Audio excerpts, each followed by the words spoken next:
അനുഭവ ദിനങ്ങളിലൂടെ നാം ഓരോരുത്തരും യാത്ര ചെയ്യുന്ന ധന്യമായ നിമിഷമാണല്ലോ. യെരൂശലേമിൻ്റെ തെരുവീതിയിലൂടെ താഴ്മയുടെ പ്രതീകമായ കഴുതക്കുട്ടിമേൽ നമ്മുടെ കർത്താവ് രാജകീയമായി എഴുന്നള്ളി വന്ന ഓശാന പെരുന്നാളിൻ്റെ ദിവ്യമായ അനുഭവങ്ങൾ ഹൃദയത്തിൽ ഏറ്റുവാങ്ങിയ നാം ഓരോരുത്തരും നമ്മുടെ കർത്താവിൻ്റെ പെസഹ പെരുന്നാളിലേക്കുള്ള നമ്മുടെ ഹൃദയങ്ങളെ പൂർണ്ണമായും ദൈവത്തിൽ സമർപ്പിച്ചുകൊണ്ട് കർത്താവിൻ്റെ ശരീരവും രക്തവും വിശുദ്ധ കുർബാന വഴിയായി നമുക്ക് നൽകിയ ആ ദിവ്യമായ അനുഭവത്തിലേക്ക് നമ്മൾ നമ്മുടെ ജീവിതത്തെ വീണ്ടും സമർപ്പിക്കുന്ന നിമിഷത്തിലേക്ക് നമ്മൾ ഈ സ്വർഗീയ യാത്രയിലൂടെ നാം ആയിത്തീരുകയാണ്.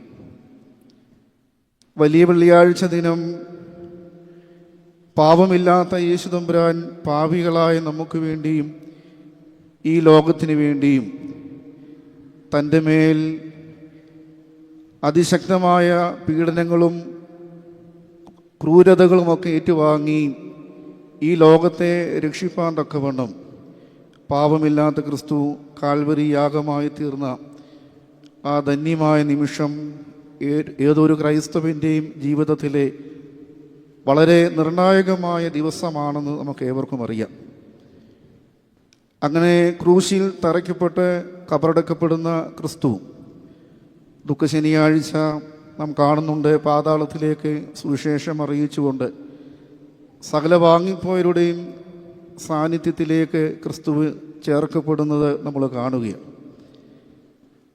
ഈ കഷ്ടാനുഭവത്തിൻ്റെ അവസാനമെന്ന് പറയുന്നത് നമ്മുടെ കർത്താവിൻ്റെ പുനരുത്ഥാനമാണ്. പാപമില്ലാത്ത ക്രിസ്തു പാപികളായ നമുക്ക് വേണ്ടി പാപികളുടെ കൈകളാൽ മരണം ഏറ്റുവെങ്കിലും സകല പ്രതികൂലങ്ങളെയും പ്രതിസന്ധികളെയും ദുഷ്ടന്മാരുടെ എല്ലാവിധമായ പ്രതിസന്ധികളെയും അതിജീവിച്ചുകൊണ്ട് വിശ്വാസത്തിൻ്റെ പ്രതീകമായി ഉത്ഥാന പെരുന്നാളിലൂടെ ക്രിസ്തു നമ്മുടെ ജീവിതത്തിലേക്ക് ഒരുപാട് പ്രത്യാശയും അനുഗ്രഹങ്ങളും നന്മകളും നൽകിക്കൊണ്ട് ഉയർത്തെഴുന്നേറ്റുവെന്ന് ക്രിസ്തുവിൻ്റെ ജീവിതം നമ്മളെ വ്യക്തമായി പഠിപ്പിക്കുക. പ്രിയപ്പെട്ടവരെ, നാം അതൊരു സ്വർഗീയ തീർത്ഥാടനത്തിൻ്റെ പൂർത്തീകരണത്തിലേക്ക് നടന്നു നീങ്ങുകയാണ്. ക്രിസ്തീയ വീക്ഷണത്തിൽ നോമ്പ് കേവലം ആഹാരം ഉപേക്ഷിക്കലല്ല, മറിച്ച് ദൈവവുമായുള്ള ആത്മീയ ബന്ധം ശക്തമാക്കാനും പാപങ്ങളിൽ നിന്നും മാനസാന്തരപ്പെട്ട് പ്രാർത്ഥനയിലും ഉപവാസത്തിലും മുഴുകുവാനുള്ള വിശുദ്ധ സമയമാണെന്ന് നമ്മൾ കാണുന്നുണ്ട്. അതുകൊണ്ടാണ് നമ്മൾ പ്രാർത്ഥിക്കുന്നത് സാത്താനോട് യുദ്ധം ചെയ്യുവാനുള്ള പ്രധാന ആയുധമാകുന്ന നോമ്പേ സമാധാനത്തോടെ വരിക എന്ന് നമ്മൾ പ്രാർത്ഥനയിലൂടെ ദൈവസന്നിധി പ്രത്യേകമായി പ്രാർത്ഥിക്കുന്നത്. നമ്മുടെ കർത്താവ് 40 ദിവസം നോമ്പ് നോറ്റു, മോശയും 40 ദിവസം നോമ്പ് നോറ്റു. നോമ്പാലും പ്രാർത്ഥനയാലും സാത്താനെ തോൽപ്പിക്കാൻ പഠിപ്പിച്ചവനായ നമ്മുടെ കർത്താവായ യേശുമിശിഹായ്ക്ക് സ്തുതി എന്ന് പറഞ്ഞുകൊണ്ടാണ് നമ്മൾ നോമ്പിൻ്റെ പ്രാർത്ഥന ദൈവസന്നിധിയിൽ പൂർണ്ണമാക്കുന്നത്. പ്രിയപ്പെട്ടവരെ, ഈ ലോകത്തിൽ നാം ആയിരിക്കുമ്പോൾ സാത്താൻ്റെ പരീക്ഷണങ്ങളും പ്രലോഭനങ്ങളും നമ്മുടെ ജീവിതത്തിൽ കടന്നു വരിക സ്വാഭാവികമാണ്. യേശു തമ്പുരാൻ നോമ്പിൻ്റെയും ഉപവാസത്തിൻ്റെയും അനുഭവങ്ങളിലൂടെ കടന്നു പോകുമ്പോൾ പിശാച് പലവിധമായ പ്രലോഭനങ്ങളുമായി ക്രിസ്തുവിൻ്റെ അടുക്കിലേക്ക് കടന്നു വരുമ്പോൾ ആ ജഡീകമായ പിശാചിൻ്റെ എല്ലാ ചിന്താഗതികളെയും പിതാവാം ദൈവവുമായുള്ള ആത്മബന്ധത്തിലൂടെ പ്രാർത്ഥനയിലൂടെ അതിജീവിച്ച് എങ്ങനെയാണ് നോമ്പ് നോക്കേണ്ടതും എങ്ങനെയാണ് പ്രാർത്ഥിക്കേണ്ടതുമെന്ന് വളരെ വ്യക്തമായി ക്രിസ്തു നമ്മളെ പഠിപ്പിക്കുക. ഈ ഒരു ജീവിത ശൈലി ക്രിസ്തുവിനെ പിൻപറ്റുന്ന നമ്മുടെ ജീവിതത്തിൽ പ്രാവർത്തികമാകുമ്പോഴാണ് നോമ്പാകുന്ന തീർത്ഥാടനം ദൈവസന്നിധിയിൽ പൂർണ്ണമാകുന്നതെന്ന് പ്രത്യേകമായിട്ട് ഓർമ്മപ്പെടുത്തട്ടെ. ക്രിസ്തീയ നോമ്പിൻ്റെ പ്രധാന വശങ്ങൾ അത് ആത്മീയ അച്ചടക്കം പ്രദാനം ചെയ്യുന്ന ഒരു കാര്യമാണ്. ഉപവാസം വഴി ശരീരത്തേക്കാൾ ആത്മാവിന് പ്രാധാന്യം നൽകുന്ന നിമിഷങ്ങൾ. പ്രാർത്ഥനയുടെയും വായനയുടെയും ധ്യാനത്തിൻ്റെയും അനുഭവങ്ങളിലൂടെ ദൈവത്തോട് അടുക്കുന്ന നിമിഷമാണ് ആത്മീയ അച്ചടക്കത്തിലൂടെ നോമ്പിൻ്റെ അനുഭവങ്ങളിൽ ഒരു വിശ്വാസിക്ക് ലഭിക്കുന്നത്. രണ്ടാമതായി, മാനസാന്തരം നമ്മുടെ ജീവിതത്തിലേക്ക് കടന്നു വരുവാൻ, ജീവിതത്തിലെ തെറ്റായ വഴികളിൽ നിന്നും പിന്തിരിഞ്ഞ് ദൈവത്തിലേക്ക് തിരിയുവാനുള്ള അനുഭവമാണ് നോമ്പ് നമ്മെ ഓർമ്മപ്പെടുത്തുന്നത്. മൂന്നാമതായി, ആത്മനിയന്ത്രണമാണ്. ഭക്ഷണവും മറ്റ് ലൗകിക സുഖങ്ങളും വർജിച്ച് ആത്മനിയന്ത്രണം ശീലമാക്കുന്ന നിമിഷമാണ് എന്ന് നോമ്പിൻ്റെ അനുഭവങ്ങളിലൂടെ പിതാക്കന്മാർ നമ്മളെ പഠിപ്പിക്കുന്നുണ്ടല്ലോ. അടുത്തതായി, ദാനധർമ്മമാണ്. നമുക്ക് ലഭിച്ച നന്മകളുടെ അനുഭവങ്ങൾ, നോമ്പിലൂടെ ലഭിക്കുന്ന സമയം മറ്റുള്ളവർക്ക്, പാവപ്പെട്ടവർക്ക് അത് നമ്മൾ ദാനമായി നൽകുന്ന ആ ദൈവികമായ ഒരു കൃപയെ പ്രാപിക്കണമെന്ന് പിതാക്കന്മാർ ഓർമ്മപ്പെടുത്തുകയാണ്. അഞ്ചാമതായി പറയുന്നത് യേശുവിൻ്റെ പീഡാനുഭവമാണ്. വലിയ നോമ്പിൽ യേശുവിൻ്റെ പീഡാനുഭവത്തെയും കുരിശുമരണത്തെയും അനുസ്മരിച്ച് അവൻ്റെ കൂടെ കഷ്ടതകളിൽ പങ്കാളികളാകുക എന്നുള്ളതാണ് നോമ്പിൻ്റെ അനുഭവമെന്ന് പിതാക്കന്മാർ എഴുതി വയ്ക്കുക. ചുരുക്കത്തിൽ, ക്രിസ്തീയ നോമ്പെന്നത് ദൈവസ്നേഹത്തിൽ ആഴപ്പെടുവാനും അഹംഭാവം വെടിഞ്ഞ് വിനീതരാകുവാനും സഹായിക്കുന്ന ഒരു ആത്മീയ പരിശീലനമാണ് നോമ്പെന്ന് നമുക്ക് കാണുവാനായിട്ട് സാധിക്കും.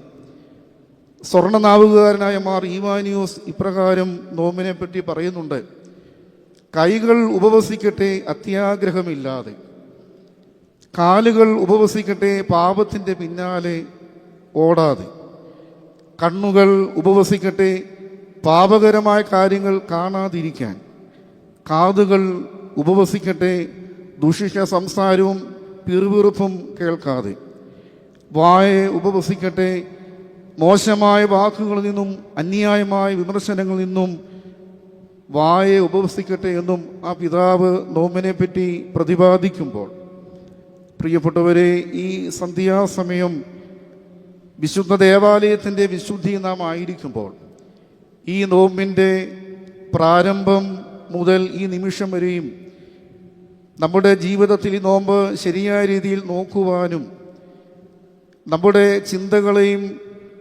നമ്മുടെ മനസ്സിനെയും നമ്മുടെ ജീവിതത്തെയും വിശുദ്ധിയുടെ അനുഭവങ്ങളിലൂടെ കൊണ്ടുപോകുവാൻ തക്കവണ്ണം നമുക്ക് സാധിച്ചിട്ടുണ്ടോ എന്ന് ഈ സന്ധ്യാസമയം ഒന്ന് ചിന്തിക്കുവാനും, കുറവുകൾ എന്തെങ്കിലും നമ്മുടെ ജീവിതത്തിൽ വന്നിട്ടുണ്ടെങ്കിൽ അനുതാപത്തിൻ്റെയും മാനസാന്തരത്തിൻ്റെയും അനുഭവങ്ങളിലൂടെ ക്രിസ്തുവിൻ്റെ സന്നിധിയിലേക്ക് തിരികെ വരുവാൻ തക്കവണ്ണമുള്ള നമ്മുടെ ജീവിതത്തിലെ ഉത്തരവാദിത്വം അത് ഈ നോമ്പിൻ്റെ അനുഭവങ്ങളിലൂടെ സ്വീകരിക്കപ്പെടുവാൻ തക്കവണ്ണം എനിക്കും നിങ്ങൾക്കും സാധ്യമാകട്ടെ എന്ന് ആമുഖമായി ഞാൻ നിങ്ങളെ ഓർമ്മപ്പെടുത്തുകയാണ്.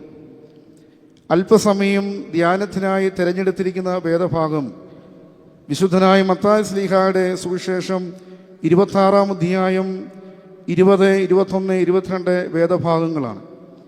വിശുദ്ധനായ മത്തായി ശ്ലീഹായുടെ സുവിശേഷം 26-ാം അധ്യായം 20, 21, 22 വാക്യങ്ങൾ. സന്ധ്യയായപ്പോൾ അവൻ 12 ശിഷ്യന്മാരോടുകൂടെ പന്തിയിലിരുന്നു. അവർ ഭക്ഷിക്കുമ്പോൾ അവൻ, നിങ്ങളിൽ ഒരുവൻ എന്നെ കാണിച്ചു കൊടുക്കുമെന്ന് ഞാൻ സത്യമായിട്ടും നിങ്ങളോട് പറയുന്നുവെന്ന് പറഞ്ഞു. അപ്പോൾ അവർ അത്യന്തം ദുഃഖിച്ച്, ഞാനോ കർത്താവേ എന്ന് ഓരോരുത്തർ പറഞ്ഞു തുടങ്ങി എന്നുള്ളതാണ് വേദഭാഗം. നമുക്ക് വളരെ പരിചയമുള്ള ഒരു വേദഭാഗമാണ്. നമ്മുടെ കർത്താവ് ശിഷ്യന്മാരോട് ഹൃദയവേദനയോട് ചോദിക്കുന്ന ഒരു ചോദ്യമാണ്. അന്ത്യത്താഴ സമയത്ത് മർക്കോസിൻ്റെ മാളികയിൽ പെസഹ കുർബാന അനുഷ്ഠിക്കുന്ന വേളയിൽ അതീവ ദുഃഖത്തോടുകൂടെ, നിങ്ങളിൽ ഒരുവൻ എന്നെ കാണിച്ചു കൊടുക്കുമെന്ന് ക്രിസ്തു തമ്പുരാൻ തൻ്റെ ശിഷ്യ സമൂഹത്തോട് പറയുകയാണ്. ആരാണ് അയാളെന്ന് നമ്മൾ ചിന്തിക്കുമ്പോൾ നമുക്കറിയാം, സ്ലീഹന്മാരിൽ യേശു തമ്പുരാൻ ഏറ്റവും അധികം സ്നേഹിക്കുകയും ഉന്നതമായ പദവികളൊക്കെ നൽകിയ യൂദായാണെന്ന് നമുക്കറിയാം. ഇസ്കരിയോത്ത യൂദ. 12 ശിഷ്യന്മാരിൽ ഒരാൾ, കെരിയോത്തിൽ നിന്നുള്ളവൻ, പിതാവ് ശീമോൻ. യൂദ എന്ന വാക്കിൻ്റെ അർത്ഥം സ്തുതി എന്നാണ്. ഇസ്കരിയോത്ത സ്വന്തം സ്ഥലം മോവാബ് ദേശത്തുള്ള ഒറ്റപ്പട്ടണം. അപ്പോസ്തല സംഘത്തിലെ പണം സൂക്ഷിപ്പുകാരൻ അഥവാ ധനമന്ത്രി എന്ന പദവി ലഭിച്ച വ്യക്തിയാണ് യൂദ എന്ന് നമ്മൾ കാണുകയാണ്. യഹൂദ എന്ന എബ്രായ പദത്തിന് സമാനമായ ഗ്രീക്ക് നാമമാണ് യൂദ എന്ന് യൂദായുടെ ജീവചരിത്രം നമ്മൾ പരിശോധിക്കുമ്പോൾ നമുക്ക് കാണുവാനായിട്ട് സാധിക്കും. വിശുദ്ധ യോഹന്നാന്റെ സുവിശേഷം 13-ാം അധ്യായം 29-ാമത്തെ വാക്യത്തിൽ യൂദായെപ്പറ്റി ഇപ്രകാരം പ്രതിപാദിക്കുന്നുണ്ട്: പണസഞ്ചി യൂദായുടെ മക്കൾ ആകയാൽ പെരുന്നാളിൽ വേണ്ടുന്നത് മേടിപ്പാനും ദരിദ്രർക്ക് വല്ലതും കൊടുപ്പാനും യേശു അവനോട് കൽപ്പിക്കുന്നുവെന്ന് ചിലർക്ക് തോന്നി. പ്രിയപ്പെട്ടവരെ, നമ്മുടെ കർത്താവിൻ്റെ പ്രിയ സ്ലീഹന്മാർ അവർ ക്രിസ്തുവിൻ്റെ കൂടെ നടന്നവരാണ്. ക്രിസ്തുവിൻ്റെ അത്ഭുതങ്ങളും ക്രിസ്തുവിൻ്റെ ജീവിതത്തിൻ്റെ വിശുദ്ധമായ അനുഭവങ്ങളൊക്കെ കണ്ടറിഞ്ഞ വ്യക്തിത്വങ്ങളാണ് നമുക്കറിയാം.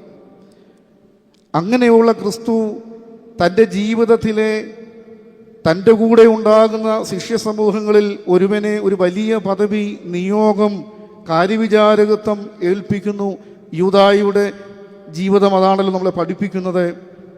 ധനസൂക്ഷിപ്പുകാരൻ എന്നുള്ള വലിയ പദവി ക്രിസ്തു യൂദായിക്ക് നൽകുമ്പോൾ ആ യൂദ ഇവിടെ തൻ്റെ ഗുരുനാഥനെ ഒറ്റിക്കൊടുക്കുവാൻ തക്കവണ്ണം തൻ്റെ ജീവിതം മാറ്റിവെക്കുന്ന നിമിഷമാണല്ലോ ഈ വേദഭാഗത്തിലൂടെ നമുക്ക് കാണുവാനായിട്ട് സാധിക്കുന്നത്.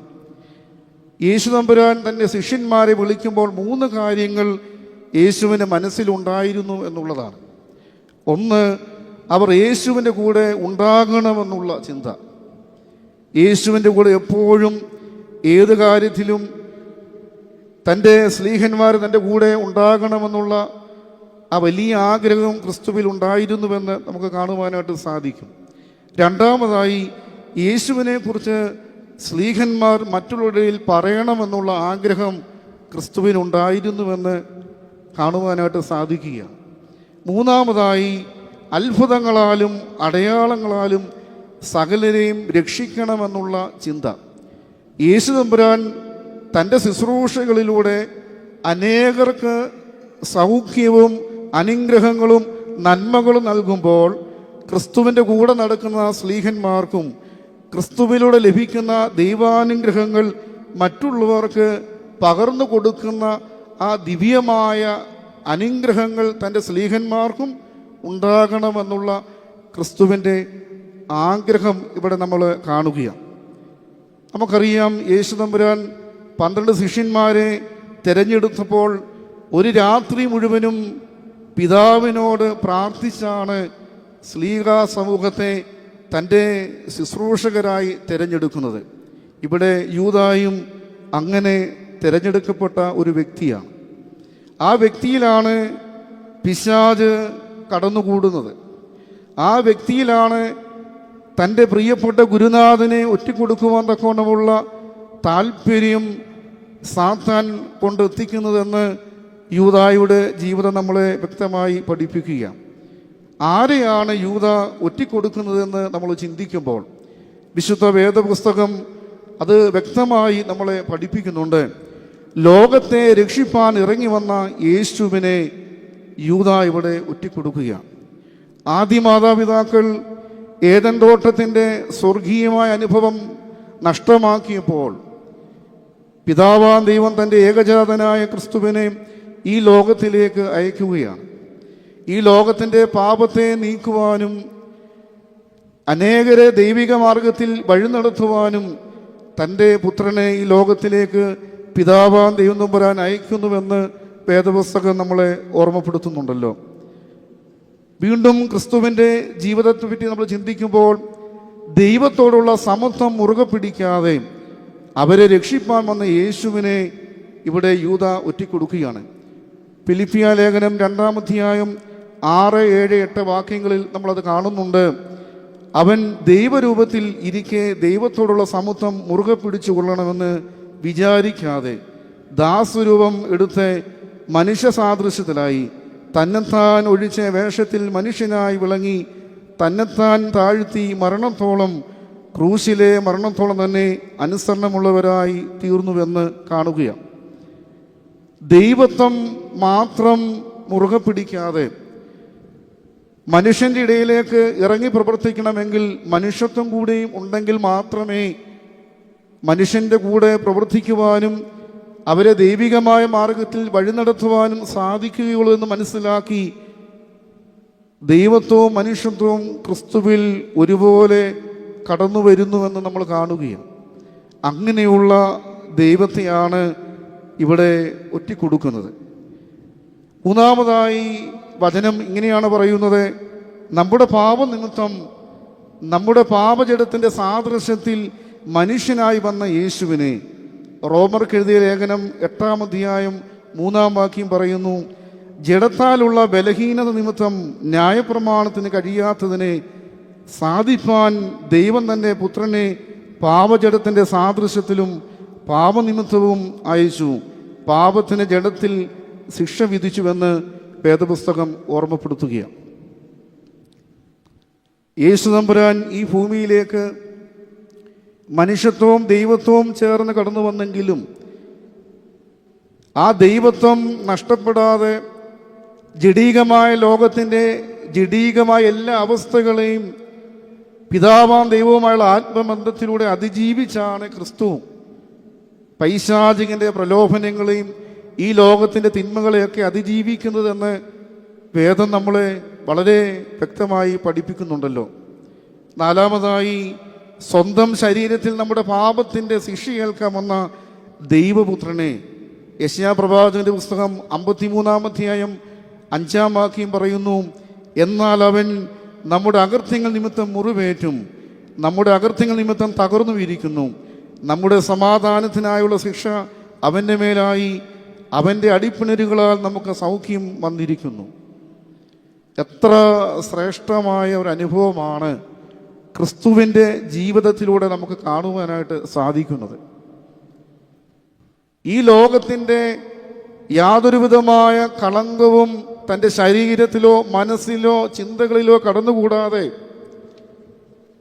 ജഡീകമായ അനുഭവങ്ങൾ തൻ്റെ മനുഷ്യത്വപരമായ ജീവിത അനുഭവങ്ങളിൽ നിലനിൽക്കുമ്പോഴും തൻ്റെ ഉത്തരവാദിത്വവും തൻ്റെ നിയോഗവും മനസ്സിലാക്കി ദൈവസന്നിധിയിൽ അത് പൂർണ്ണമായും ഫലമേൽപ്പിക്കുവാൻ തക്കവണ്ണം ക്രിസ്തുവിന് സാധിച്ചുവെന്ന് ആ ജീവിതം നമ്മളെ പഠിപ്പിക്കുമ്പോൾ, പ്രിയപ്പെട്ടവരെ, ഞാനും നിങ്ങളും ക്രിസ്തുവിനെ പിൻപറ്റുന്ന ശിഷ്യ സമൂഹമാണ്. നമ്മുടെ ജീവിതയാത്രയിൽ ക്രിസ്തുവിനെ പോലെ ആയിത്തീരുവാൻ നമുക്ക് ഉത്തരവാദിത്വമുണ്ട്. ക്രിസ്തുവിൻ്റെ ജീവിത വഴികളിലൂടെ യാത്ര ചെയ്യുവാൻ പലപ്പോഴും മറന്നുപോകുന്ന ജഡീകമായ മോഹങ്ങളും ഭൗതികമായ ആഗ്രഹങ്ങളും നമ്മുടെ ജീവിതത്തിൽ നിന്നും നീക്കി ക്രിസ്തുവിനെ പിൻപറ്റുവാനുള്ള ഉത്തരവാദിത്വം ഇന്നത്തെ തലമുറ പരിപൂർണമായും അത് സ്വീകരിക്കുമ്പോഴാണ് നമ്മുടെ നോമ്പും നമ്മുടെ പ്രാർത്ഥനയും നമ്മുടെ കുർബാനയും നമ്മുടെ വഴിപാടുകളും ദൈവസന്നിധിയിൽ സ്വീകരിക്കപ്പെടുവാനിടയാകുന്നത്. ഞാനും നിങ്ങളും ആയിരിക്കുന്ന ഈ വിശുദ്ധ ഭൂമിയിൽ കബറടങ്ങിയിരിക്കുന്ന ഒരു പുണ്യപിതാവ് തൻ്റെ ജീവിതം കൊണ്ടും പ്രവൃത്തി കൊണ്ടും ശുശ്രൂഷ കൊണ്ടും ക്രിസ്തുവിന് അനുകരണീയമായ രീതിയിൽ ജീവിക്കുവാൻ തക്കവണ്ണം തൻ്റെ ബാല്യം മുതലുള്ള തൻ്റെ ജീവിത അനുഭവങ്ങൾ ആ നിലയിൽ ക്രമീകരിച്ചപ്പോഴാണ് ഒരു വലിയ വിശുദ്ധനായി ആ പിതാവ് മാറ്റപ്പെട്ടതെന്ന് ആ ജീവിതം നമ്മളെ പഠിപ്പിക്കുമ്പോൾ, പ്രിയപ്പെട്ടവരെ, ക്രിസ്തുവിനെ പോലെ ആയിത്തീരുവാൻ ഉള്ള വിളിയും തെരഞ്ഞെടുപ്പും നമ്മുടെ ജീവിതത്തിൽ അതിനെ ഒന്ന് ആഴമായി ഒന്ന് വിചിന്തനം ചെയ്യുവാൻ തക്കവണ്ണം യൂദായുടെ ജീവിതം നമ്മളെ ഒന്ന് പഠിപ്പിക്കുകയാണ്. വീണ്ടും ക്രിസ്തുവിനെ പറ്റി നമ്മൾ ചിന്തിക്കുമ്പോൾ, നന്മ ചെയ്ത് നാടുതോറും നടന്നവനാണ് എൻ്റെ ക്രിസ്തു. നമ്മളിങ്ങനെ പാടുന്നുണ്ട്, യേശുവിനെ പോലെയാകണം, എനിക്ക് യേശുവിനെ പോലെയാകണം, നാടു നീളെ നന്മ ചെയ്തു പോയ നാഥനാം യേശുവിനെ പോലെയാകണം. നാടു നീളെ നന്മ ചെയ്തു പോയ യേശുവിനെ പോലെ ആയിത്തീരുവാൻ എൻ്റെ ക്രിസ്തു അങ്ങനെ ജീവിച്ച ഒരു വ്യക്തിയായിരുന്നു. കാണാതെ പോയവനെ കണ്ടെത്തിയവനാണ്. കാനാവിലെ കല്യാണത്തെ ധന്യമാക്കിയവനാണ്. ആ ഭവനത്തിൻ്റെ കുറവിനെ പരിശുദ്ധ അമ്മയുടെ വാക്കാൽ നിറവിൻ്റെ ഭവനമാക്കി മാറ്റിയ ക്രിസ്തു തമ്പുരാൻ. അനേക രോഗികളെ സൗഖ്യമാക്കിയവനാണ് എൻ്റെ ക്രിസ്തു. നമുക്കറിയാം, ഈ പരിശുദ്ധ നോമ്പിൻ്റെ ആരംഭം മുതൽ കാനാവിലെ കല്യാണ വിരുന്നിന് ശേഷമുള്ള ഓരോ ഞായറാഴ്ചയിലും അനേക രോഗികളെ സൗഖ്യമാക്കി ക്രിസ്തുവിനെ പിതാക്കന്മാർ ഏവങ്കലിയോൻ ഭാഗത്തിലൂടെ നമ്മളെ പരിചയപ്പെടുത്തുന്നുണ്ട്. കുഷ്ഠരോഗിയെ സൗഖ്യമാക്കി, പക്ഷപാതക്കാരനെ സൗഖ്യമാക്കി, കന്യാനി സ്ത്രീയുടെ മകളെ സൗഖ്യമാക്കി, കൂനിയായ സ്ത്രീയെ സൗഖ്യമാക്കി, പിറവിക്കുരുടന് സൗഖ്യം നൽകുന്ന ക്രിസ്തുവിനെ ഈ നോമ്പിൻ്റെ അനുഭവങ്ങളിലൂടെ വേദവചനത്തിലൂടെ നമ്മൾ ധ്യാനിക്കുമ്പോൾ ഇന്നും ക്രിസ്തു അനേക രോഗികളെ സൗഖ്യമാക്കുന്ന സ്വർഗീയ വൈദ്യനായി നമ്മുടെ മുമ്പിൽ വിളങ്ങി നിൽക്കുമ്പോൾ അങ്ങനെയുള്ള ക്രിസ്തുവിനെ പ്രിയപ്പെട്ട ശിഷ്യൻ ഒറ്റിക്കൊടുക്കുകയാണ്. അനേകരെ കണ്ണുനീരനെ ഒപ്പിയവനാണ് എൻ്റെ ക്രിസ്തു തമ്പുരാൻ. 5 അപ്പം കൊണ്ട് 5000 പേരെ പോഷിപ്പിച്ചവനാണ്.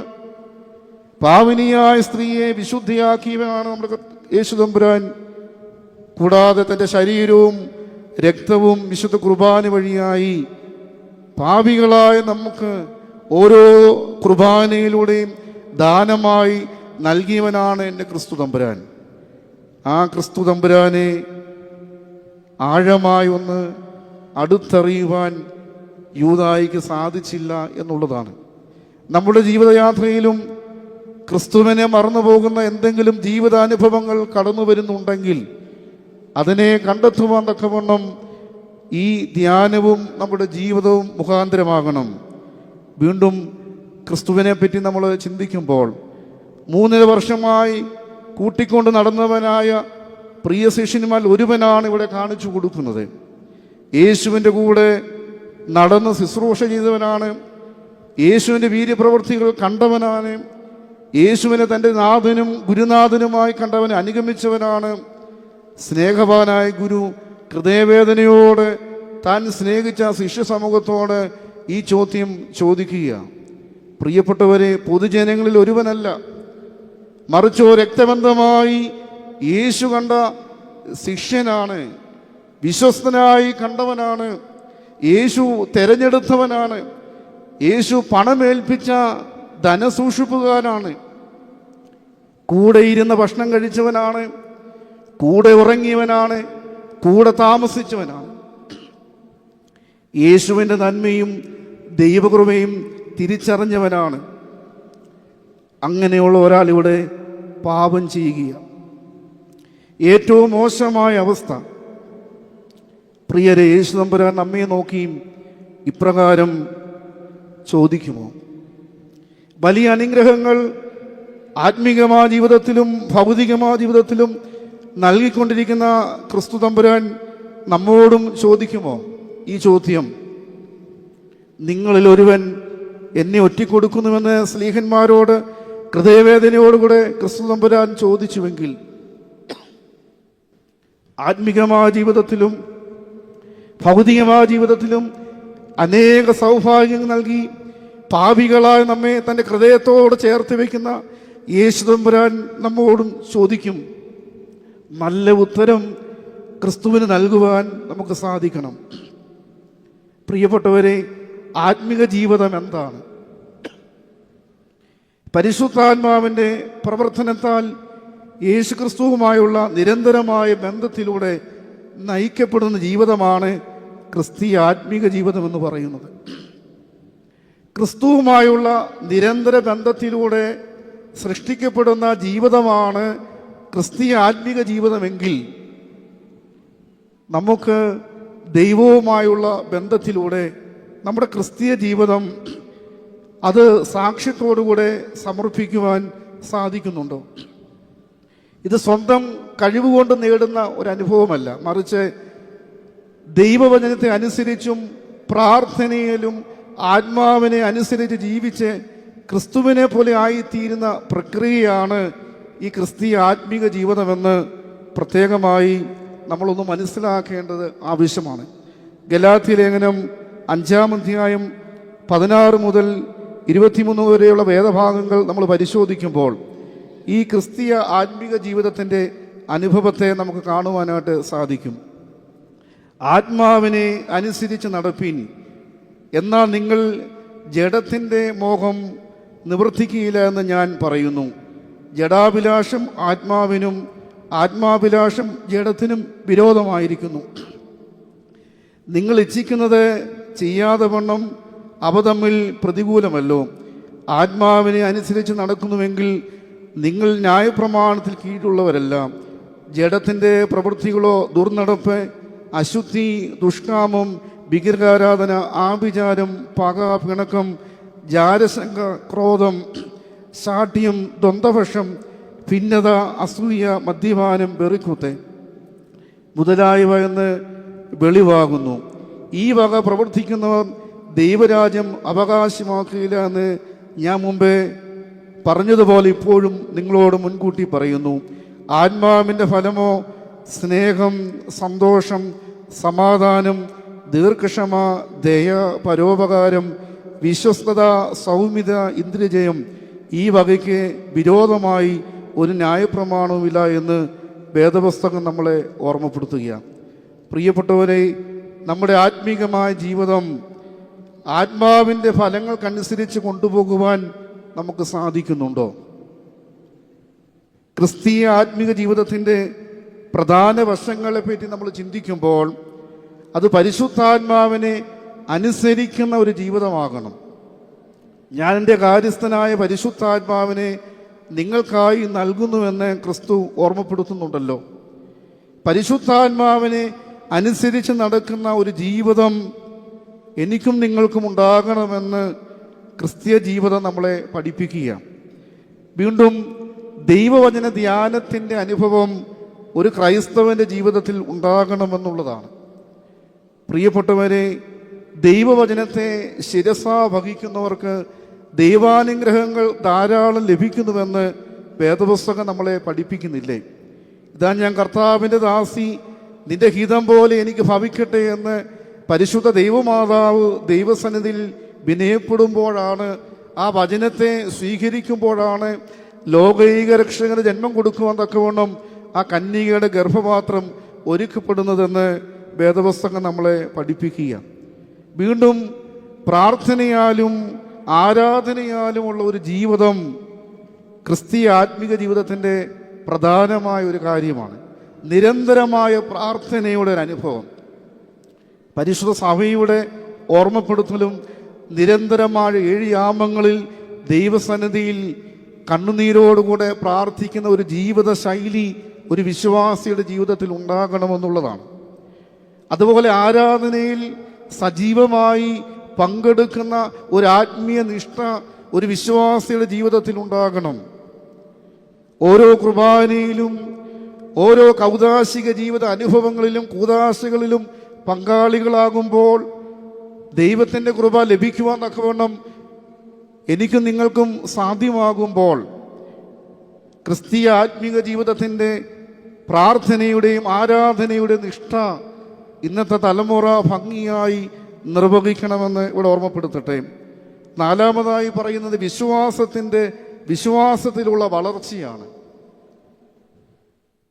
ക്രിസ്തുവിലുള്ള വിശ്വാസം, ദൈവവചനത്തിലുള്ള വിശ്വാസം, സഭയുടെ പാരമ്പര്യങ്ങളിലും സഭയുടെ വിശ്വാസ സംഹിതകളിലുമൊക്കെയുള്ള ഒരു വിശ്വാസത്തിന്റെ ആഴമായ ബന്ധം ആത്മീകമായ വളർച്ചയ്ക്ക് നിദാനമാകുന്നുവെന്ന് പഠിപ്പിക്കുമ്പോൾ ഇന്ന് പലപ്പോഴും അങ്ങനെയുള്ള ആ ക്രിസ്ത്വാനുകരണം ആരാധനയുടെയും വിശ്വാസത്തിൻ്റെയും ഒക്കെ ആഴമേറിയ അനുഭവങ്ങൾ ക്രൈസ്തവൻ്റെ ജീവിതത്തിൽ നിന്നും അന്യമായി പോകുകയാണ്. 5-മതായി പറയുന്നത് സഭയുമായുള്ള കൂട്ടായ്മയാണ്. സഭയുമായുള്ള ഒരു ആത്മനിഷ്ഠ, ക്രിസ്തുവിൽ എന്നെ ജനിപ്പിച്ച സഭയെ ആഴമായി സ്നേഹിക്കുവാനും കരുതുവാനും ആ സഭയുടെ വിശ്വാസത്തോട് ചേർന്ന് നിന്നുകൊണ്ട് പ്രവർത്തിക്കുവാനും ചിന്തിക്കുവാനും ഒരു വിശ്വാസി പരിശ്രമിക്കുമ്പോൾ ഈ ലോകത്തിൻ്റെ തിന്മകളെ അതിജീവിക്കുവാനും പൈശാചിക പ്രലോഭനങ്ങളെ അതിജീവിച്ചുകൊണ്ട് ക്രിസ്തുവിനെ പോലെ വിജയം വരിക്കുവാനും സാധിക്കുമെന്ന് ഇവിടെ ഓർമ്മപ്പെടുത്തുകയാണ്. പ്രിയപ്പെട്ടവരെ, നമ്മുടെ ഭൗതിക ജീവിതം ഇന്ന് വളരെ സങ്കീർണമായ അനുഭവങ്ങളിലൂടെ കടന്നു പോകുന്ന ഒരു കാലഘട്ടമാണ്. തിന്മ നിറഞ്ഞ ലോകത്ത് നാം ജീവിക്കുക, നന്മയെ കണ്ടെത്തുവാൻ പ്രയാസമുള്ള ഒരു സമൂഹം, അനുദിന ജീവിതത്തിൽ ദുഃഖകരമായ സംഭവങ്ങളും വാർത്തകളും സംഭവങ്ങളൊക്കെ നിറഞ്ഞു നിൽക്കുന്ന ജീവിതാനുഭവങ്ങളിലൂടെ നാം ഓരോരുത്തരും കടന്നു പോകുമ്പോൾ ആത്മീക ജീവിതം പോലെ ഭൗതിക ജീവിതവും ദൈവത്തിൻ്റെ സ്വർഗീയ ദാനമാണെന്നുള്ള ചിന്തയിലൂടെ ജീവിക്കുവാനും ചിന്തിക്കുവാനും നമുക്ക് സാധിക്കണം. പലപ്പോഴും ലോകത്തിൻ്റെ ആഡംബരങ്ങളിലും ആഘോഷങ്ങളിലും ഈ ലോകം തരുന്ന സുഖങ്ങളിലും ഒക്കെ മനുഷ്യൻ മതിമറഞ്ഞ് ജീവിക്കുമ്പോൾ ദൈവികമായ മൂല്യങ്ങൾ പലപ്പോഴും നമ്മുടെ കുടുംബജീവിതത്തിൽ നിന്നും നമ്മുടെ സമൂഹത്തിൽ നിന്നും നമ്മളായിരിക്കുന്ന ഇടങ്ങളിൽ നിന്നും വ്യക്തിപരമായ ജീവിതങ്ങളൊക്കെ നഷ്ടമായി പോകുന്ന സാഹചര്യങ്ങൾ കൂടി വരികയാണ്. അതുകൊണ്ട് ഭൗതികമായ ജീവിതം ദൈവത്തിൻ്റെ ദാനമാണെന്ന് തിരിച്ചറിഞ്ഞുകൊണ്ട് ഭൗതികമായ സുഖങ്ങളെ മാത്രം തേടിപ്പോകുന്ന ജീവിത രീതിയിൽ നിന്നും മിതത്വം പാലിച്ചുകൊണ്ട് ക്രിസ്തുവിനോട് ചേർന്ന് നിന്നുകൊണ്ട് ജീവിക്കുന്ന പ്രവർത്തിക്കുന്ന ഒരു ഭൗതിക ജീവിത അനുഭവം ഇന്നത്തെ തലമുറകൾക്കുണ്ടാകണമെന്ന് പ്രത്യേകമായിട്ട് ഓർമ്മപ്പെടുത്തട്ടെ. ആഹാൻ യോശുവയോട് ഇങ്ങനെ പറയുന്നുണ്ട്, ഞാൻ ഇസ്രായേലിലെ ദൈവമായ യഹോവയോടെ പിഴച്ച് ഇന്നിന്ന് ചെയ്തിരിക്കുന്നു സത്യം. യോശുവ പ്രവാചകന്റെ പുസ്തകം 7-ാം അധ്യായം 20-21 വാക്യങ്ങൾ. പ്രിയപ്പെട്ടവരെ, നമ്മുടെ ജീവിതത്തിലേക്ക് ആഴമായി ഒന്ന് തിരിഞ്ഞു നോക്കുവാൻ, എൻ്റെ ജീവിതം കൊണ്ട്, എൻ്റെ പ്രവർത്തനങ്ങൾ കൊണ്ട്, എൻ്റെ സംസാരം കൊണ്ട്, എൻ്റെ പ്രവൃത്തി കൊണ്ട് എൻ്റെ ക്രിസ്തുവിന് കളങ്കമുണ്ടാക്കുന്ന എന്തെങ്കിലും അറിഞ്ഞോ അറിയാതെയോ കടന്നു വന്നിട്ടുണ്ടെങ്കിൽ അതെൻ്റെ ജീവിതത്തിൽ നിന്നും നീക്കുവാൻ തക്കവണ്ണം ഈ നോമ്പിൻ്റെ കാലയളവ് എന്നെ അപ്രകാരം ഒരുക്കണമെന്ന് ദൈവസന്നിധിയിൽ പ്രാർത്ഥിക്കുന്ന ഒരു ജീവിതം നമുക്കുണ്ടാകണം. പ്രിയപ്പെട്ടവരെ, ക്രിസ്തു സ്ലീഹന്മാരെ നോക്കി, അല്ലെ യൂദായെ നോക്കി, അവൻ്റെ രഹസ്യവും പരസ്യമായ ജീവിതത്തെ തിരിച്ചറിയുവാൻ ശക്തനായ ദൈവം അപ്രകാരം ചോദിക്കുമ്പോൾ നമ്മുടെ ജീവിതത്തിലും ക്രിസ്തു ഇറങ്ങി വന്ന് ക്രിസ്തുവിന് കളങ്കമുണ്ടാക്കുന്ന എന്തെങ്കിലും നമ്മുടെ ജീവിതത്തിൽ അറിഞ്ഞോ അറിയാതെ കടന്നു വരുന്നുണ്ടെങ്കിൽ യൂദായെ പോലെ പരാജയത്തിലേക്ക് പോകുന്ന ഒരു ജീവിതമല്ല നമുക്കുണ്ടാകേണ്ടത്. മറിച്ച് ക്രിസ്തുവിനെ തിരിച്ചറിയുന്ന, ക്രിസ്തുവിനോട് ചേർന്ന് നിൽക്കുന്ന ആ ദൈവഭാവം ഉണ്ടാകണമെന്ന് ഇവിടെ ഞാൻ യൂദായുടെ ജീവിതം നമ്മളെ പഠിപ്പിക്കുന്നു. യൂദായെപ്പറ്റി നമ്മൾ കൂടുതൽ ആഴമായി ചിന്തിക്കുമ്പോൾ ഒന്നാമതായി കാപട്യത്തിൻ്റെ മുഖം നിറഞ്ഞ യൂദായെ ഈ വേദഭാഗം നമ്മെ ഓർമ്മപ്പെടുത്തുകയാണ്. ശിഷ്യന്മാരുടെ ഇടയിൽ കാപട്യത്തിൻ്റെ മുഖംമൂടിയുമായി യൂദായും ഞാനോ കർത്താവേ എന്ന് ചോദിക്കുക. അവനും യാതൊരു സങ്കോചവും കൂടാതെ അന്ത്യത്താഴം കഴിക്കുന്നു. അവനും ചോദിക്കുന്നു കപടതയോടെ, ഞാനോ കർത്താവ് എന്ന്. ഹൃദയം കപടവും വിഷമമുള്ളതെന്നറിഞ്ഞ് യേശു പറയുകയാണ്, നീ തന്നെ എന്ന് ക്രിസ്തുവോടെ മറുപടി നൽകുക. സദൃശവാക്യം 6-ാം അധ്യായം 27-ാം വാക്യം പറയുന്നു, ഒരു മനുഷ്യന് തൻ്റെ വസ്ത്രം വെന്തുപോകാതെ മടി തീ കൊണ്ടുവരാമോ? അപ്പോൾ യൂദായുടെ മനസ്സിൽ ആ വലിയ പാപഭാരം പേറി തീയുമായി അവൻ കടന്നു വന്ന് അവൻ പാപം ചെയ്യുവാൻ പോകുന്നുവെന്ന് തിരിച്ചറിഞ്ഞുകൊണ്ട് തന്നെ കപടതയുടെ മുഖമുടിയുമായി യേശുവിന് മുമ്പിൽ യൂദ നിലകൊള്ളുകയാണ്. സദൃശവാക്യം 15-ാം അധ്യായം 7-ാം വാക്യം പറയുന്നു, മൂഢന്മാരുടെ ഹൃദയം നേരുള്ളതല്ല എന്ന് പറയുകയാണ്. യൂദായുടെ മൂഢത നിറഞ്ഞ ഹൃദയവുമായി യൂദ മാറ്റപ്പെടുകയാണ്. കപടത കൂടി വരുന്ന ലോകക്രമം, വേഷം കെട്ടലുകൾ കൂടി വരുന്ന ഒരു സാമൂഹിക ക്രമം.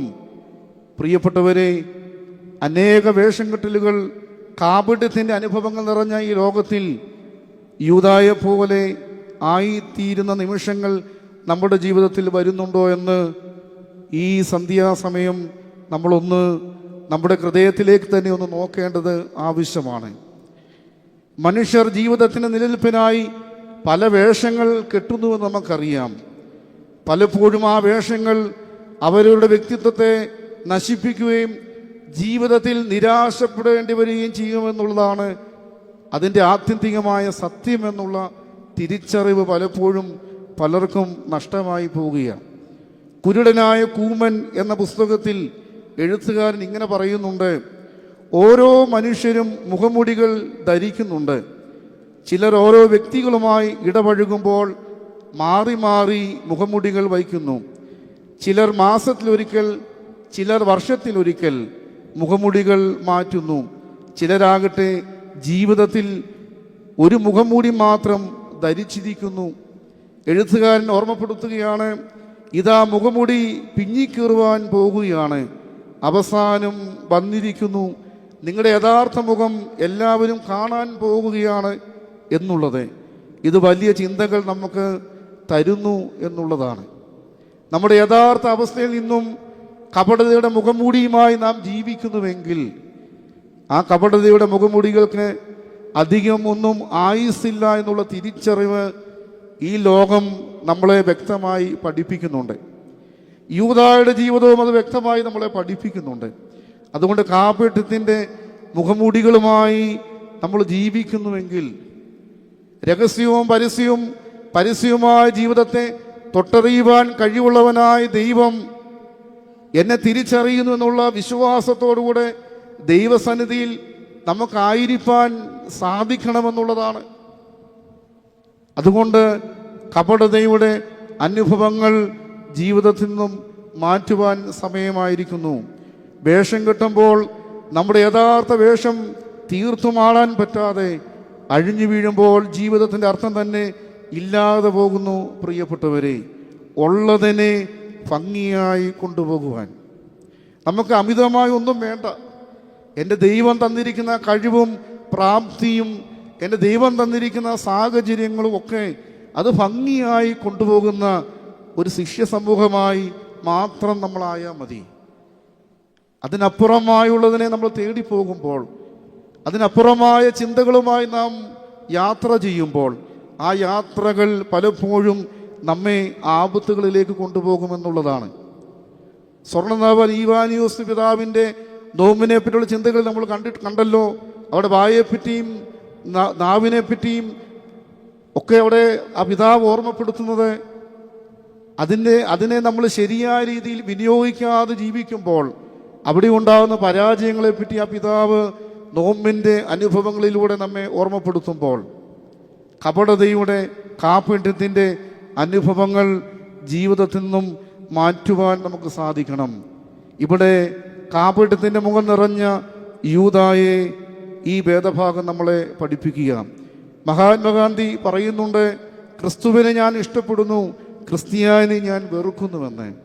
ഇന്ന് ക്രിസ്ത്യാനിയുടെ ജീവിതം നമ്മൾ പരിശോധിക്കുമ്പോൾ ക്രിസ്തുവിനെ വേദനപ്പെടുത്തുന്ന, ക്രിസ്തുവിൻ്റെ വചനത്തെ വേദനപ്പെടുത്തുന്ന, ക്രിസ്തു മാർഗങ്ങളെ വേദനപ്പെടുത്തുന്ന ജീവിത ശൈലിയുമായി ഇന്നത്തെ ക്രൈസ്തവൻ തൻ്റെ ജീവിതം സാക്ഷ്യമില്ലാതെ ജീവിക്കുമ്പോൾ നമ്മെ നോക്കി നല്ലത് പറയുക എന്നൊക്കെ നമ്മുടെ ആത്മീക ജീവിതം മുഖാന്തരമാകണമെന്ന് ഓർമ്മപ്പെടുത്തട്ടെ.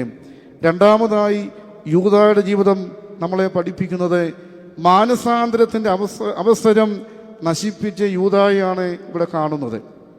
കരുണയുള്ള കർത്താവ് ശാപത്തിന് അർഹനായ യൂദായെ രക്ഷപ്പെടാൻ അവസരം നൽകുകയാണ്. എന്നാൽ അവനത് പാഴാക്കുന്നു എന്നുള്ളതാണ്. മാനസാന്തരം ജീവിതത്തിൽ അനിവാര്യമാണ്. പ്രിയപ്പെട്ടവരെ, റോമർക്ക് എഴുതിയ ലേഖനം 2-ാം അധ്യായം 4-ാം വാക്യം ഇങ്ങനെയാണ് പറയുന്നത്: ദൈവത്തിൻ്റെ ദയ നിന്നെ മാനസാന്തരത്തിലേക്ക് നടത്തുന്നു എന്ന് അറിയാതെ നീ അവൻ്റെ ദയ, ക്ഷമ, ദീർഘശാന്തി എന്നിവയുടെ ഐശ്വര്യം നിരസിക്കുന്നുവോ? ശ്രദ്ധിച്ച് കേൾക്കുക. ദൈവത്തിൻ്റെ ദയ നിന്നെ മാനസാന്തരത്തിലേക്ക് നടത്തുന്നുവെന്ന് അറിയാതെ നീ അവൻ്റെ ദയയും ക്ഷമയും ദീർഘശാന്തിയും എന്നിവയുടെ ഐശ്വര്യം നിരസിക്കുന്നുവോ എന്ന് ദൈവവചനം നമ്മോട് ചോദിക്കുക. നമ്മുടെ സ്നേഹവാനായ ക്രിസ്തു എത്രയധികം നമ്മളെ സ്നേഹിക്കുന്നു എന്നുള്ളതാണ്. അവൻ്റെ ദയ എത്ര ആഴമുള്ളതാണ്. ഞാനും നിങ്ങളും എത്ര പാപം ചെയ്താലും എത്രമാത്രം ദൈവത്തിൽ നിന്ന് അകന്നാലും ആ ഹൃദയത്തോട് ചേർത്ത് വയ്ക്കുവാൻ തക്കവണ്ണം എൻ്റെ ക്രിസ്തു തമ്പുരാൻ ആഗ്രഹിക്കുമ്പോൾ ആ ക്രിസ്തുവിൻ്റെ ആഗ്രഹത്തെ അറിയാതെ പോകരുതെന്നുള്ള ചിന്തയാണ് വേദപുസ്തകം നമ്മളെ പഠിപ്പിക്കുന്നത്. പ്രിയപ്പെട്ടവരെ, ആ ദൈവകൃപയെ പ്രാപിപ്പാൻ യൂദായിക്ക് സാധ്യമായില്ല. നമ്മുടെ അനുദിന ജീവിതത്തിൽ തിന്മ നിറഞ്ഞ ലോകത്തിൽ അനുതാപം മാനസാന്തരം നമുക്ക് നേടുവാൻ സാധിക്കണം. വിശുദ്ധ വേദപുസ്തകം പരിശോധിക്കുമ്പോൾ മാനസാന്തരത്തിലൂടെ അനുതാപത്തിലൂടെ ദൈവസന്നിധിയിലേക്ക് തിരികെ വന്ന വ്യക്തിത്വങ്ങളെ വേദപുസ്തകം നമ്മളെ ഓർമ്മപ്പെടുത്തുന്നുണ്ടല്ലോ. യോനാ പ്രവാചകൻ ദൈവത്തിൻ്റെ കൽപ്പന നിരസിച്ചുകൊണ്ട് സ്വന്തം ഇഷ്ടപ്രകാരം യാത്ര ചെയ്ത ഒരു മനുഷ്യനാണ്. തൻ്റെ നിയോഗവും തൻ്റെ ശുശ്രൂഷയും മറന്നുകൊണ്ട് ദൈവത്തിൻ്റെ കൽപ്പനയെ മറന്നുകൊണ്ട് അവൻ പ്രവർത്തിക്കുമ്പോൾ ആ യാത്രയുടെ നടുവിൽ പ്രതികൂലങ്ങൾ കടന്നു വരികയാണ്. ആ കപ്പൽ ആടി ഉലയുകയാണ്, ആപത്തിലേക്ക് പോവുകയാണ്. യോനാ മൂലമാണ് പ്രതിസന്ധി ഉണ്ടാകുന്നറിഞ്ഞ് യോനായെ കടലിലേക്ക് വലിച്ചെറിയുകയാണ് അതിലെ ഉദ്യോഗസ്ഥർ. എന്നാൽ ദൈവത്തിൻ്റെ സ്നേഹം നമ്മൾ എങ്ങനെയാണ് അവിടെ കാണുന്നത്? ഒരു വലിയ മത്സ്യത്തെ ദൈവം അവിടെ നിയോഗിക്കുകയാണ്. യോനാ പ്രവാചകൻ ആ മത്സ്യത്തിൻ്റെ വയറ്റിൽ അകപ്പെടുമ്പോൾ അവിടെ കിടന്നുകൊണ്ട് അനുതപിച്ച് മാനസാന്തരപ്പെട്ട് ഒരു പുതിയ മനുഷ്യനായി അദ്ദേഹം രൂപപ്പെടുന്നതാണല്ലോ വേദപുസ്തകം നമ്മളെ പഠിപ്പിക്കുന്നത്. പ്രിയപ്പെട്ടവരെ, യോനായുടെ മാനസാന്തരം നമ്മുടെ ജീവിതത്തിലും അനിവാര്യമാകുന്നു. ഇവിടെ യൂദായിക്കും മാനസാന്തരത്തിനുള്ള അവസരം പ്രിയപ്പെട്ട ഗുരുനാഥൻ അവന് നൽകുമ്പോഴും അവിടെ ശ്രദ്ധയില്ലാതെ അതിനെ വകവയ്ക്കാതെ അവൻ തൻ്റെ ചിന്തയുമായി മുൻപോട്ട് പോകുന്നു എന്നുള്ളതാണല്ലോ ഈ വേദഭാഗം നമ്മളെ പഠിപ്പിക്കുന്നത്. യോനായെപ്പോഴുള്ള തിരിച്ചു വരവ് നമുക്ക് ആവശ്യമാണ്. നിനവേ ദേശത്തിൻ്റെ രട്ടിലും വെണ്ണിലും ഇരുന്നു കൊണ്ട് ദൈവ കോപത്തെ അവർ പ്രാർത്ഥനയിലൂടെ ഉപവാസത്തിലൂടെ അവർ രക്ഷ നേടിയതുപോലെ പ്രിയപ്പെട്ടവരെ, നമ്മുടെ ജീവിതത്തിലും ഒരു തിരിച്ചുവരവിൻ്റെ പാത നമുക്കുണ്ടാകണം. യേശു തമ്പുരാൻ വലിയവനാണ്. അവൻ നമ്മെ മാടി വിളിക്കുന്നു. ആ വിളി തിരിച്ചറിയുവാൻ നമുക്ക് സാധിക്കണം. മുടിയനായ പുത്രൻ്റെ ഉപമയും നമ്മളെ പഠിപ്പിക്കുന്നതാണല്ലോ. പിതാവിൽ നിന്ന് സകലതും വാങ്ങി ദൂരദേശത്ത് പോയി ജീവിച്ചു. പണമുണ്ടായപ്പോൾ ധാരാളം കൂട്ടുകാരുണ്ടായി. തിന്മ നിറഞ്ഞ ജീവിത അനുഭവങ്ങളിലൂടെ യാത്ര ചെയ്യുന്ന ഒരു മുടിയനായ പുത്രൻ അവസാനം പണമെല്ലാം നഷ്ടമായി. കൂട്ടുകാരവനെ ഉപേക്ഷിക്കുന്നു. പന്നിയെ തീറ്റുന്ന ജോലിയിലേക്ക് അവൻ വ്യാപൃതനാകുന്നു. പന്നിക്ക് കൊടുക്കുന്ന തവിട് കഴിക്കേണ്ട അവസ്ഥയിലേക്ക് വരുന്നു. അപ്പോഴാണ് തൻ്റെ ഭവനത്തിലെ സമൃദ്ധിയും പിതാവിൻ്റെ സ്നേഹവും തിരിച്ചറിഞ്ഞുകൊണ്ട് മുടിയനായ പുത്രൻ അനുതപിച്ച് മാനസാന്തരപ്പെട്ട് അവൻ തിരികെ വരുവാൻ ആഗ്രഹിച്ച് തൻ്റെ ഭവനത്തിലേക്ക് വരുമ്പോൾ വലിയ വിരുന്ന് കഴിച്ച് സ്വീകരിക്കുന്ന പിതാവിനെ വേദപുസ്തകം നമ്മളെ പഠിപ്പിക്കുന്നുവെങ്കിൽ, പ്രിയപ്പെട്ടവരെ, എത്ര വലിയ പാപം ചെയ്താലും എത്രയധികം കുറവുകൾ നമ്മുടെ ജീവിതത്തിൽ ഉണ്ടായാലും അനുതപിക്കേണ്ട സമയത്ത് നിന്റെ ഹൃദയത്തിന് നീ അനുതാപം നൽകുകയാണെങ്കിൽ നിന്നെ സ്വീകരിക്കുന്ന ഒരു ദൈവമാണ് എൻ്റെ ക്രിസ്തു തമ്പുരാനെന്നുള്ള തിരിച്ചറിവ് ഈ മുടിയനായ പുത്രൻ്റെ ജീവിതം നമ്മളെ പഠിപ്പിക്കുക. സക്കായിയും നമ്മൾ കാണുന്നതും അങ്ങനെ തന്നെയല്ലേ? ചുങ്കക്കാരനായ സക്കായി ക്രിസ്തുവിനെയും ദൈവത്തെയും അറിയാതെ ജീവിച്ച നിമിഷങ്ങൾ അവനുണ്ടായിരുന്നു. ഒരു ദിവസം ക്രിസ്തുവിനെ കാണുവാനുള്ള ആഗ്രഹം, കാട്ടത്തിൻ്റെ മുകളിൽ കയറി ക്രിസ്തുവിനെ കണ്ട് ക്രിസ്തു എന്താണ് ചെയ്യുന്നത്? അവൻ്റെ ഭവനത്തിൽ ചെന്ന് അവനെ രൂപപ്പെടുത്തുകയാണ്. പ്രിയപ്പെട്ടവരെ, നമ്മുടെ ഭവനങ്ങളിലേക്ക്, നമ്മുടെ ഹൃദയങ്ങളിലേക്ക്, നമ്മുടെ ചിന്തകളിലേക്ക്, നമ്മുടെ കുറവുകളിലേക്ക് കടന്നു വരുന്ന ഒരു ദൈവം നമുക്കുണ്ട് എങ്കിൽ ആ ദൈവത്തിന് മുമ്പാകെ അനുദപിക്കുവാനും മാനസാന്തരപ്പെടുവാനും നമ്മുടെ ജീവിതം അങ്ങനെ ക്രമീകരിക്കണം. അനുതാപം വരുമ്പോൾ അഹങ്കാരവും അസൂയയും ഞാനെന്ന ഭാവവും വെറുപ്പും വിദ്വേഷവും കോപവും നമ്മിൽ നിന്നും അകലുമെന്നാണ് പിതാക്കന്മാർ പഠിപ്പിക്കുന്നത്.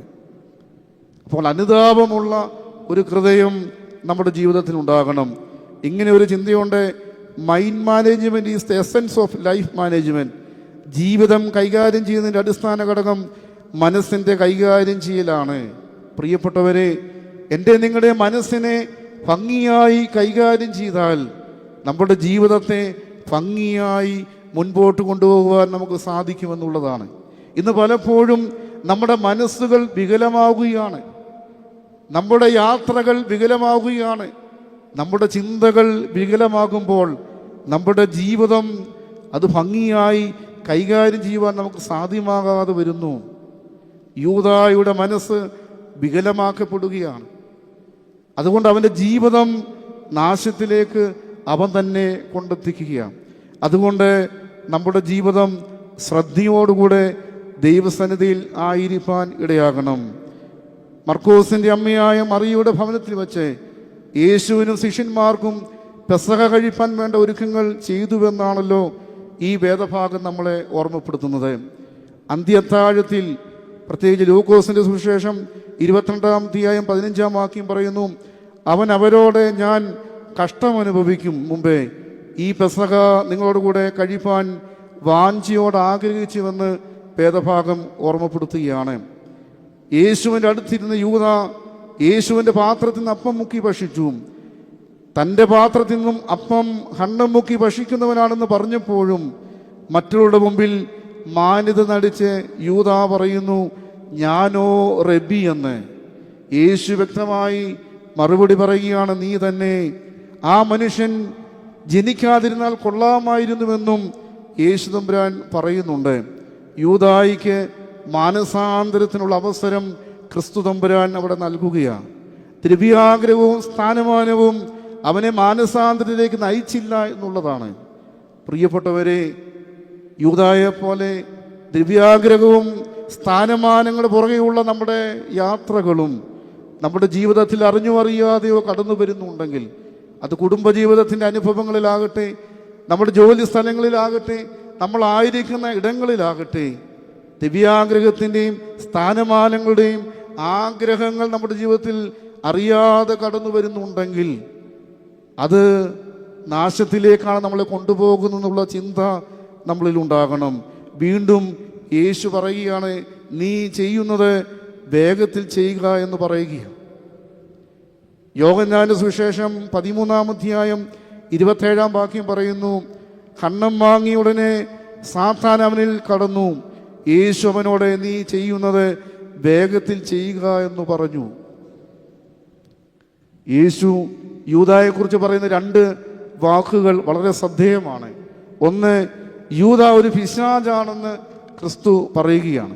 യോഹന്നാന്റെ സുവിശേഷം 6-ാം അധ്യായം 70-ാം വാക്യം, യേശു അവരോട്, നിങ്ങളെ 12 പേരെ ഞാൻ തിരഞ്ഞെടുത്തില്ലയോ, എങ്കിലും നിങ്ങളിൽ ഒരുത്തൻ ഒരു പിശാചാകുന്നുവെന്ന് ഉത്തരം പറഞ്ഞു. ആ 12 ശിഷ്യന്മാരിൽ ഒരുവൻ പിശാചാണെന്ന് ക്രിസ്തു പറയുന്ന സന്ദർഭം നമ്മെ നോക്കി യേശു തമ്പുരാൻ നമ്മുടെ പ്രവർത്തനം കൊണ്ട്, ജീവിതം കൊണ്ട് പിശാചാണെന്ന് പറയുവാൻ ഇടവരുത്തരുതേ എന്ന് യൂദായുടെ ജീവിതം നമ്മളെ പഠിപ്പിക്കുക. രണ്ടാമതായി മഹാപുരോഹിത പ്രാർത്ഥനയിൽ പറയുന്നുണ്ട്, നാശയോഗ്യനായ മനുഷ്യനെന്നാണ് പറയുന്നത്. പ്രിയപ്പെട്ടവരെ, ക്രിസ്തു നമ്മെ നോക്കി നാശത്തിന് യോഗ്യരാണ് നമ്മളെന്ന്, ദൈവത്തിൻ്റെ രൂപവും സാദൃശ്യവും ശ്വാസവും നൽകി ഈ മനോഹരമായ പ്രപഞ്ചത്തിലേക്ക് സാക്ഷ്യത്തോടുകൂടെ ജീവിക്കുവാൻ തക്കവണ്ണം ദൈവം അവസരം നൽകിയെങ്കിൽ ആ ദൈവത്തിൻ്റെ മുമ്പാകെ നല്ലത് പകർന്നു കൊടുക്കുവാൻ എൻ്റെ നിങ്ങളുടെയും ജീവിതം മുഖാന്തരമാകുന്നില്ല എങ്കിൽ ഈ ഭൂമിയിലേക്ക് അയച്ച ദൈവം തന്നെ പിശാചെന്നും നാശയോഗ്യനെന്നും വിളിക്കുവാൻ നമ്മുടെ ജീവിതം കണ്ട് അങ്ങനെ ദുഃഖിക്കുവാൻ ഇടവരുത്തരുതേ എന്ന് യൂദായുടെ അധഃപതനം നമ്മളെ പഠിപ്പിക്കുക. ഒരിക്കൽ പത്രോസിനെ സാത്താൻ പരീക്ഷിക്കുന്നുണ്ട്. കാൽവരി കുരിശിനെ അംഗീകരിക്കരുതെന്ന് യേശുവിന് ഉപദേശം കൊടുക്കുക. യേശു പത്രോസിനോട്, സാത്താനെ നീ എന്നെ വിട്ടുപോകും, നീ എനിക്ക് ഇടർച്ചയാകുന്നു എന്ന് പറഞ്ഞു. കർത്താവ് അവനെ ശാസിച്ചു, ആ ശാസന പത്രോസിന് ഫലിച്ചു എന്നുള്ളതാണ്. പ്രിയപ്പെട്ടവരെ, നമ്മുടെ ജീവിതത്തിലും പിശാച് കടന്നു വരും. ആ പിശാച് കടന്നു വരുമ്പോൾ, ദൈവം നമ്മെ മുന്നറിയിപ്പുകളുമായി കടന്നു വരുമ്പോൾ, ആ മുന്നറിയിപ്പുകളെ ഒന്ന് സ്വീകരിക്കുവാൻ നമ്മുടെ ജീവിതം ക്രമീകരിക്കപ്പെടേണ്ടിയിരിക്കുന്നു.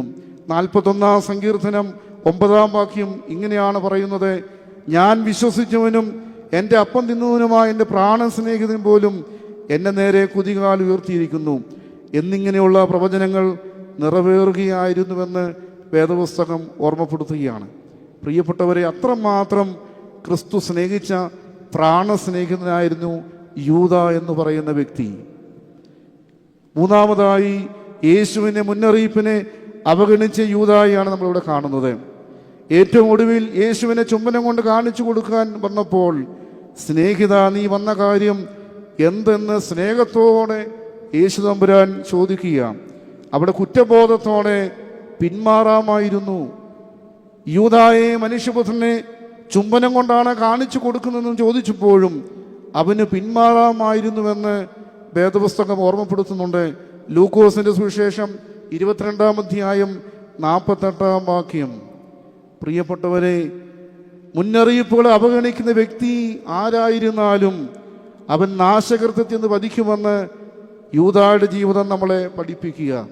മുന്നറിയിപ്പുകൾ ഗൗനിക്കാതെ നടന്നാൽ മരണം കഴിഞ്ഞ് തമ്പുരാന്റെ സന്നിധിയിൽ എന്തു കൊടുക്കുവാൻ നമുക്ക് സാധിക്കും? നമ്മുടെ മുമ്പിൽ മുന്നറിയിപ്പുകൾ, ഈ ലോകത്തിൻ്റെ ജീവിതയാത്രകൾ നമ്മളെ പഠിപ്പിക്കും. മറ്റു പല മനുഷ്യരുടെ അധപ്പതനങ്ങൾ നമ്മളെ പഠിപ്പിക്കും. ദൈവത്തെ മറന്നുകൊണ്ടുള്ള ജീവിതയാത്രകൾ നയിക്കുന്ന ആളുകളുടെ ജീവിതം ചില മുന്നറിയിപ്പുകളായി നമ്മെ പഠിപ്പിക്കുമ്പോൾ, മുന്നറിയിപ്പുകളെ ഗൗനിക്കാതെ ജീവിച്ചാൽ നമ്മുടെ ജീവിതം കൊണ്ട് എന്താണ് നമുക്ക് നേടുവാൻ സാധിക്കുന്നത്? നല്ലതിനെ നേടുവാൻ, നല്ലതിനെ സ്വീകരിക്കുവാൻ നമ്മുടെ ഹൃദയങ്ങൾ ഒരുക്കപ്പെടേണ്ടേ? ലോകത്തിൻ്റെ മോഹങ്ങളാണോ നമുക്ക് ആവശ്യം? നമ്മുടെ നിക്ഷേപങ്ങൾ സ്വർഗത്തിലാകണം. ഈ ലോകത്തിൻ്റെ നിക്ഷേപങ്ങൾ അത് ഇന്നല്ല നാളെ നഷ്ടമാകുന്നതാണ്. സ്വർഗസന്നിധിയിലുള്ള നിക്ഷേപങ്ങളെ സ്വീകരിക്കുവാനുള്ള ഒരു ജീവിതം നമുക്കുണ്ടാകണം. ഇവിടെ ഒരു വിശുദ്ധനുണ്ട്. ആ വിശുദ്ധൻ്റെ ജീവിതം സ്വർഗത്തിലേക്കുള്ള നിക്ഷേപങ്ങളായിരുന്നു ആ ജീവിതത്തിൻ്റെ യാത്രകളിൽ ആ പിതാവിനുണ്ടായിരുന്നത്. അതുകൊണ്ടാണ് നമ്മൾ ഓരോരുത്തരും ആ വിശുദ്ധൻ്റെ സന്നിധിയിലേക്ക് ഓരോ ദിവസവും പ്രാർത്ഥനയോടുകൂടെ കടന്നു വരുവാൻ മുഖാന്തരമാകുന്നത്. അതുകൊണ്ട് നമ്മുടെ ആത്മാവിന് നല്ലത് നേടുവാൻ തക്കവണ്ണം നമ്മുടെ ജീവിതം മുഖാന്തരമാകണം. ഡോക്ടർ സ്റ്റാൻലി ജോൺസ് ഇങ്ങനെ പറയുന്നു: action is important in life, but reaction is all the more important. ജീവിതത്തിൽ പ്രവർത്തനം പ്രധാനമാണ്, എന്നാൽ അതിനേക്കാൾ പ്രധാനം നമ്മുടെ പ്രതികരണമാണ്. നല്ല ഒരു പ്രതികരണം നമ്മുടെ ജീവിതത്തിൽ ഉണ്ടാകണം. നല്ലതിനോട് പ്രതികരിക്കുവാൻ, നല്ലതിനെ സ്വീകരിക്കുവാൻ, നമ്മുടെ ജീവിതം നല്ലതായി മാറ്റപ്പെടുവാൻ ഈ ഹൃദയത്തെയും ജീവിതത്തെയും നമുക്ക് ഒരുക്കണം. അവസാനമായി യൂദായുടെ അന്ത്യമാണ് നാം കാണുന്നത്. പാപം ചെയ്ത യൂദ ഹൃദയപൂർവ്വം അനുതപിച്ച് ദൈവകൃപയെ അന്വേഷിച്ചിരുന്നുവെങ്കിൽ അവനും ദൈവമുമ്പിൽ ക്ഷമ കിട്ടുമായിരുന്നുവെന്നുള്ളതാണ്. അതിനവൻ ശ്രമിച്ചില്ല എന്നുള്ളതാണ്. ഒരുപക്ഷെ അവൻ ചിന്തിച്ചു കാണും, ശത്രുക്കളുടെ കയ്യിൽ അകപ്പെടാതെ യേശു അത്ഭുതകരമായി രക്ഷപ്പെടുമെന്നുള്ള ചിന്ത.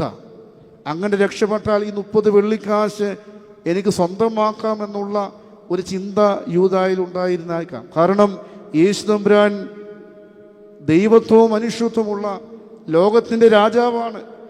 ഏതൊരു പ്രതിസന്ധിയെയും അതിജീവിക്കുവാനും ദുഷ്ടന്മാരെ അടിച്ചോൽപ്പിക്കുവാനും ഒക്കെയുള്ള കഴിവുള്ള വ്യക്തിയാണ് ക്രിസ്തു എന്നുള്ള ധാരണയാണ് യൂദായുടെ ജീവിതത്തിൽ കടന്നു വന്നതെന്ന് പിതാക്കന്മാരെ ഓർമ്മപ്പെടുത്തുന്നുണ്ട്. പ്രിയപ്പെട്ടവരെ, യോഹന്നാന്റെ സുവിശേഷം 12 അധ്യായം 6 വാക്യം പറയുന്നു: അവൻ പണക്കാര്യത്തിൽ അവിശ്വസ്തനായിരുന്നു, കളവ് ചെയ്യുന്നവനുമായിരുന്നുവെന്ന് പറയുന്നുണ്ട്. അങ്ങനെ അന്യായമായി സമ്പാദിച്ച പണം കൊണ്ട് ഒരു നിലം അവൻ വാങ്ങിയിരുന്നു. യേശുവിനെ ഒറ്റിക്കൊടുത്ത 30 വെള്ളിക്കാശ് യൂദ കുറ്റബോധത്തോടെ പുരോഹിതന്മാരുടെ പക്കൽ കൊണ്ടുചെന്നുവെങ്കിലും അവരത് വാങ്ങാതെ വന്നപ്പോൾ ആ തുക വിശുദ്ധ മന്ദിരത്തിൽ എറിഞ്ഞു കളഞ്ഞുവെന്നാണ് വേദപുസ്തകം പഠിപ്പിക്കുന്നത്. അനന്തരം അവൻ കെട്ടിഞ്ഞാന്നു മരിച്ചു എന്നാണ് പറയുന്നത്. കയർ പൊട്ടി താഴെ വീണ് നടുവേ പിളർന്ന് കുടലെല്ലാം തുറച്ചുപോയെന്ന് അപ്പോസ്തല പ്രവൃത്തികൾ 1-ാം അധ്യായം 18-ാം വാക്യം പറയുക. എത്ര ദാരുണമായ ഒരു അന്ത്യമാണ് യൂദായുടെ ജീവിതത്തിൽ കടന്നു വരുന്നത്. 50-ാം സങ്കീർത്തനം 22-ാം വാക്യം പറയുന്നു, ദൈവത്തെ മറക്കുന്നവരെ ഇത് ഓർത്തുകൊള്ളുവിൻ, അല്ലെങ്കിൽ ഞാൻ നിങ്ങളെ കീറിക്കളയും, വിടുവിപ്പാൻ ആരും ഉണ്ടാകുകയില്ല. ദൈവത്തെ മറക്കുന്നവരെ ഇത് ഓർത്തുകൊള്ളുവിൻ. എന്നോടും നിങ്ങളോടും ദൈവവചനം ഓർമ്മപ്പെടുത്തുകയാണ്. ദൈവത്തെ മറക്കുന്ന എന്തെങ്കിലും ജീവിതത്തിൽ കടന്നു വരുന്നുണ്ടെങ്കിൽ നിങ്ങൾ ഓർത്തുകൊള്ളുവിൻ, നിങ്ങളെ ഞാൻ കീറിക്കളയും, വിടുവിപ്പാൻ ആരും ഉണ്ടാകുകയില്ല. ധനത്തെ മാത്രം ചിന്തിച്ച യൂദ കർത്താവിനെ ഒരു പരീക്ഷണ വസ്തുവാക്കി മാറ്റുകയാണ്. തൻ്റെ ഉയർച്ചയ്ക്ക് കർത്താവിനെ വിറ്റ് കാശാക്കുവാൻ അവൻ പരിശ്രമിക്കുന്നു. യൂദ ഒരു പിടി കയറിൽ അവൻ്റെ ജീവിതം അവസാനിപ്പിക്കുകയാണ്. പ്രിയപ്പെട്ടവരെ, ഇങ്ങനെ നമ്മൾ പറയുമല്ലോ, ഒരു മനുഷ്യൻ സർവ്വലോകവും നേടിയാലും അവൻ്റെ ആത്മാവിനെ നഷ്ടപ്പെടുത്തിയാൽ അവൻ എന്തു പ്രയോജനം?